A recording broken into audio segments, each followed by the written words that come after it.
Ce matin encore, il se compare à un virtuose de sa discipline. Est-ce que vous vous demandez comment Mozart a fait, déclare Didier Raoult dans le journal Le Parisien. Le dexaméthasone, vu comme une percée scientifique par l'OMS, c'est une couillonnade, répond le professeur marseillais. Quant aux études qui disqualifient l'hydroxychloroquine, ce sont des ignares, dit-il. Il aura l'occasion de préciser sa pensée face à la représentation nationale. L'infectiologue auditionné à 17h par la commission d'enquête de l'Assemblée.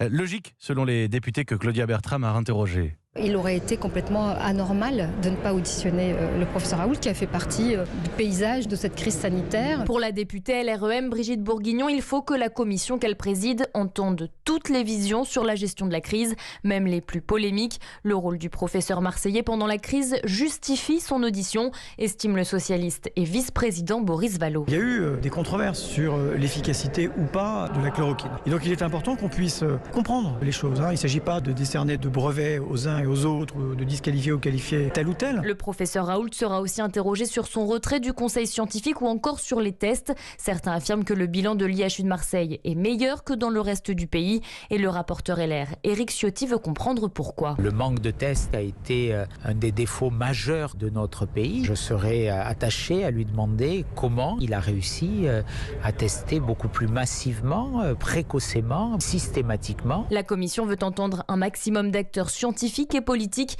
Demain, c'est le professeur Karine Lacombe, très critique envers Didier Raoult, qui sera auditionné.